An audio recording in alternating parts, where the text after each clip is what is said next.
Hola, hola! Benvingut, benvinguda a aquest podcast de català. L'episodi d'avui és sobre els propòsits d'any nou. Un propòsit és un objectiu, una meta, una cosa que volem fer. Com, per exemple, aprendre un nou idioma, aprendre a tocar un instrument, anar al gimnàs, etc. Quan comença un nou any, molta gent es posa uns propòsits per a aquest nou any. En aquest cas, utilitzem el verb posar-se, un propòsit, un objectiu o una meta. És la forma reflexiva. Em poso, et poses, es posa, ens posem, us poseu, es posen. Quan tu decideixes que vols fer una cosa, et poses un objectiu o un propòsit. Si després d'un temps pots fer aquesta cosa, pots acabar-la, diem que aconsegueixes el teu propòsit o compleixes el teu propòsit. Podem utilitzar el verb aconseguir, que té eix, aconsegueixo, aconsegueixes, aconsegueix, etc. O també el verb complir, també s'utilitza. Compleixo, compleixes, compleix, etc. Sí que és veritat que en general, però, utilitzem molt més el verb aconseguir. Sobre aquest tema dels propòsits hi ha una estadística que és bastant sorprenent i és que entre el 70 i el 90% de la gent que es posa un propòsit no l'aconsegueix, és a dir, abandona el seu propòsit. Concretament, el 23% abandona durant la primera setmana de gener, el 64% abandona durant el primer mes i ja més del 80% ja ha abandonat per febrer.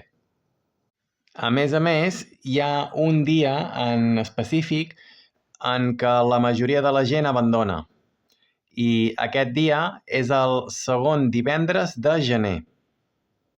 Aquest segon divendres de gener té fins i tot un nom, que és el dia de l'abandonament. Llavors, veient aquestes estadístiques, ens podem fer dues preguntes. La primera és per què tanta gent abandona? I la segona és què podem fer per tenir èxit, per aconseguir els nostres propòsits. Mirem primer el per què la gent fracassa. Els motius més típics són la falta de preparació i planificació, és a dir, que no fem un pla ben fet.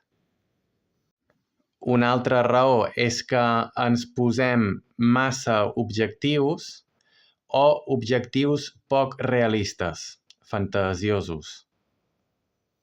I una altra causa de l'abandó o abandonament és que durant les vacances la gent té més temps lliure i més energia, per això creu que pot arribar a aconseguir els seus propòsits, però quan comencen a treballar estan cansats, es cansen i després veuen que no poden aconseguir el seu propòsit i abandonen.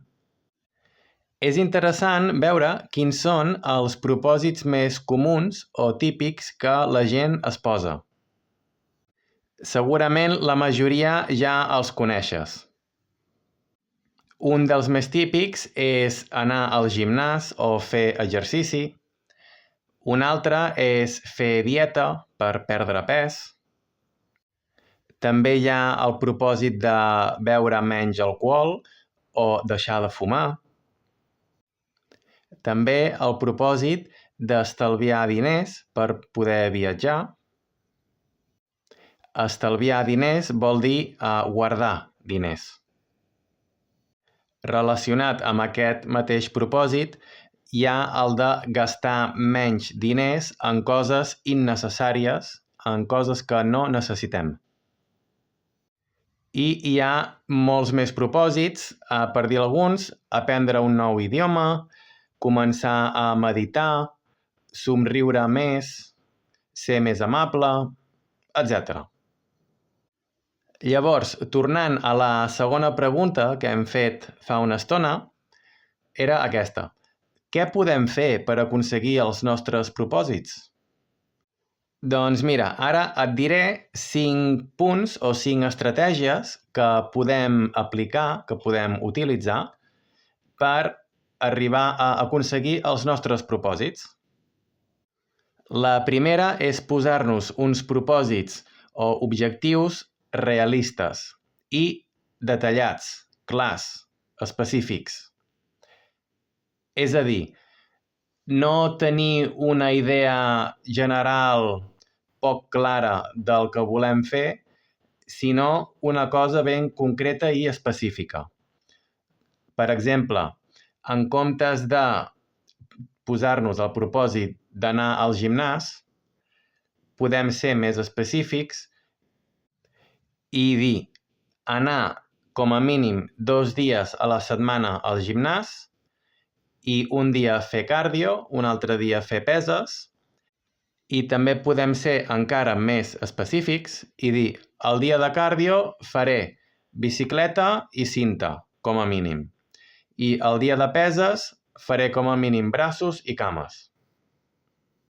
Si el nostre propòsit és aprendre un idioma, doncs també ho podem fer de manera més específica i concreta, com per exemple estudiar com a mínim 10 minuts cada dia.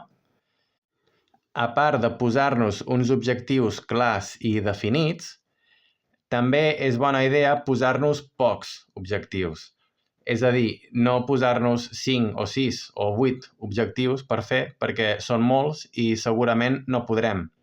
És millor tenir-ne 1 o 2 o 3 com a màxim. Molt bé. La segona estratègia és també molt important i és fer una bona planificació. Planificar bé el nostre objectiu.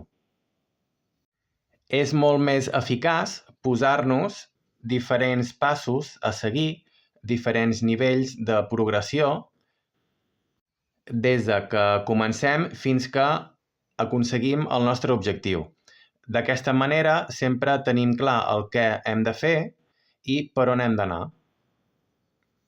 Si apliquem això a l'exemple d'aprendre un idioma nou, doncs és bastant senzill fer una planificació, com per exemple començar primer estudiant el vocabulari bàsic, les salutacions, els verbs bàsics, els objectes bàsics, el vocabulari.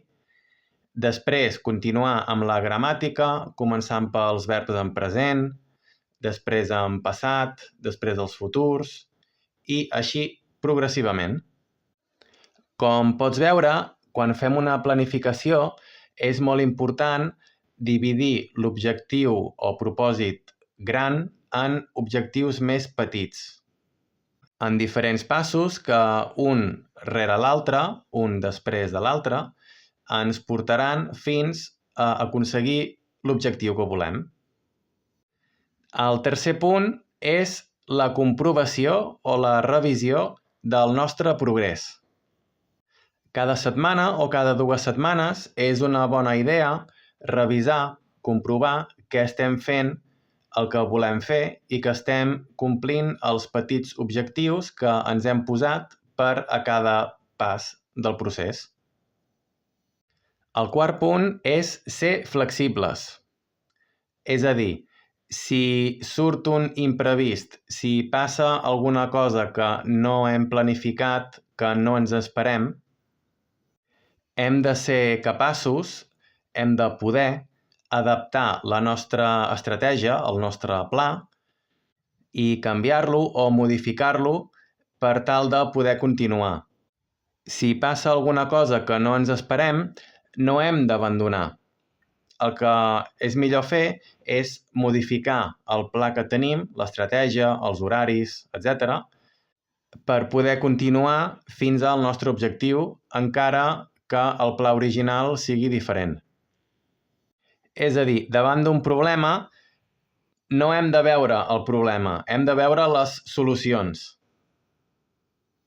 I la cinquena i última estratègia és la de donar-nos un premi cada vegada que aconseguim un dels petits objectius que tenim.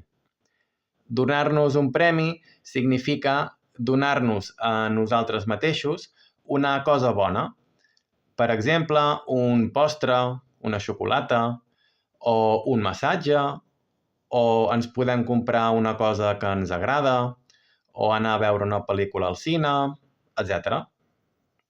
Si després d'aconseguir un dels petits objectius, després de completar cada pas del procés, si ens donem un premi a nosaltres mateixos, ens ajudarà a mantenir la motivació i a tenir més ganes de continuar. I aquestes són les 5 estratègies que podem utilitzar, que podem fer servir per tal d'aconseguir els nostres propòsits. Per acabar, hi ha una petita cosa que també vull comentar, i és que, a part dels propòsits, també existeixen els antipropòsits.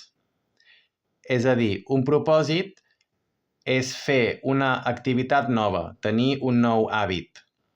Un antipropòsit és deixar un hàbit, no fer més una cosa que fem que no ens agrada o que pensem que és dolenta. Per exemple, abans hem dit deixar de fumar, beure menys alcohol. Doncs això serien exemples d'antipropòsits. I bé, és una altra manera de veure-ho, i hi ha gent que diu que és més fàcil deixar de fer una cosa negativa que començar un nou hàbit que pot ser més difícil. I genial! Això és tot per al podcast d'avui. Digue'm, tu també et poses propòsits d'any nou o no? Jo, per exemple, no ho faig normalment. De vegades sí que em poso alguns objectius per un mes, però així per tot un any no ho faig gaire, sovint, la veritat. Però sí que penso que és una bona idea tenir objectius a la vida, perquè així, quan ens despertem pel matí, tenim ganes de fer coses i de viure la vida. I ara ja sí, em callo. Això és tot per al podcast d'avui i ens escoltem al següent. A reveure!